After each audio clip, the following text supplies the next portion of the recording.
Subscribe कीजिए इस channel को जिसका नाम है रहने दे ऋतु। बेल आइकन को जरूर से दबाइए लिटरेरी कहानियाँ सबसे पहले सुनने के लिए। नमस्कार मित्रों, हमारे आसपास ऐसे बहुत सारे लोग होते हैं जो दूसरों की गलतियों को, मिस्टेक्स को ढूंढने में हमेशा हमेशा इंटरेस्टेड रहते हैं और अगर उन्हें सज़ा दिलवानी हो तो उनका इंटरेस्ट दुगना हो जाता है। लेकिन खुद ने क्या गलतियाँ की हैं वो कभी एक्सेप्ट नहीं करते हैं। उन्हें समझने की, उन्हें ढूंढने की कोई कोशिश ही नहीं की जाती है। और अगर खुद के लिए सज़ा मुकर्रर करनी हो वो तो छोड़ ही दीजिए, वो तो बहुत दूर की बात है।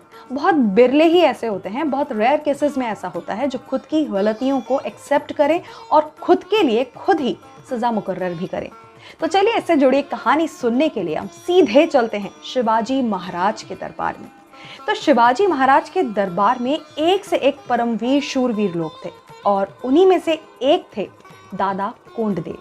दादा कोंडदेव शिवाजी महाराज के प्रमुख सलाहकार थे और उन्हें अस्त्र विद्या की शिक्षा दिया करते थे। एक बार क्या हुआ कि वो दरबार से होते हुए अपने घर जा रहे थे और उनके घर का जो रास्ता था वो राजा के बाग में से होता हुआ जाता था। जब वो वहाँ से गुजर रहे थे तो उन्होंने देखा कि वहाँ एक आम का वृक्ष है और आम बड़े ताज़ा ताज़ा और बहुत ही रसीले नज़र आ रहे थे। बस उन्हें देख करके उनका मन हुआ कि थोड़े से आम वहाँ से तोड़ लिए जाएं। उन्होंने वहाँ से वो आम तोड़े और घर की तरफ चल दिए। घर जाकर के उन्होंने वो ताज़े ताज़े रसीले आम अपनी धर्मपत्नी को दे दिए।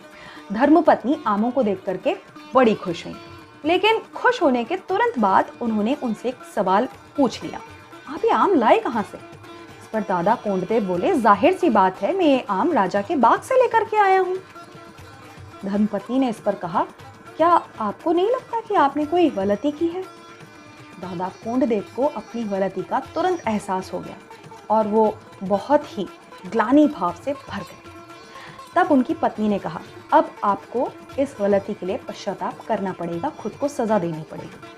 दादा कोंडदेव ने कहा कि आप ही मुझे बता दीजिए कि मेरे लिए क्या सज़ा मुकर्रर होनी चाहिए।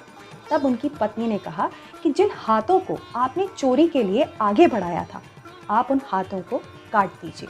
बस इतना ही सुनना था कि दादा कोंडदेव ने अपनी म्यान से तलवार निकाली और वो सीधे अपने हाथों को काटने ही वाले थे कि उनके धर्मपत्नी ने उन्हें रोक दिया और वो बोली, जरा ठहरिए, अपने आप को इतनी क्रूर सजा देना ठीक नहीं है। इससे आप अपना ही नहीं देश का भी नुकसान करेंगे और इन दोनों भुजाओं के कटने के बाद आप राजा शिवाजी के तो किसी काम के रहेंगे ही नहीं। उन्होंने कोंडदेव को भविष्य में फिर ऐसा नहीं करने का प्रण लेने के लिए कहा और प्रतीकात्मक सजा के रूप में उनके कुर्ते की दोनों बाहें काटने की सलाह दी। कोंडदेव ने बिल्कुल वैसा ही किया। उन्होंने अपने कुर्ते की दोनों बाहें काट डाली और अगले दिन दरबार में वो उसी कुर्ते को पहन करके गए। जैसे ही कोंडदेव दरबार में पहुंचते हैं तो ठहाके जो है वहाँ पर गूंज उठते हैं। लोग उनका मजाक उड़ाना शुरू कर देते हैं, उन पर हंसते हैं।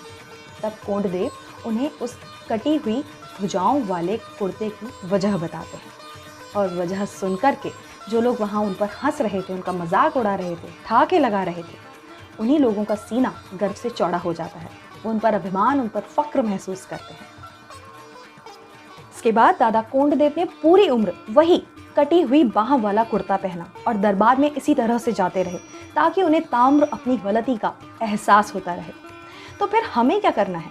हमें सिर्फ इतना सा करना है कि अपनी गलती को स्वीकार करना सीखना है और खुद के लिए खुद ही सज़ा को मुकर्रर भी करना है, ताकि हम दूसरों के लिए और दूसरों के साथ साथ सबसे पहले अपने बच्चों के लिए एक प्रेरणा स्रोत बन सकें, इंस्पिरेशन बन सकें। तभी तो होगा ना इस समाज का विकास।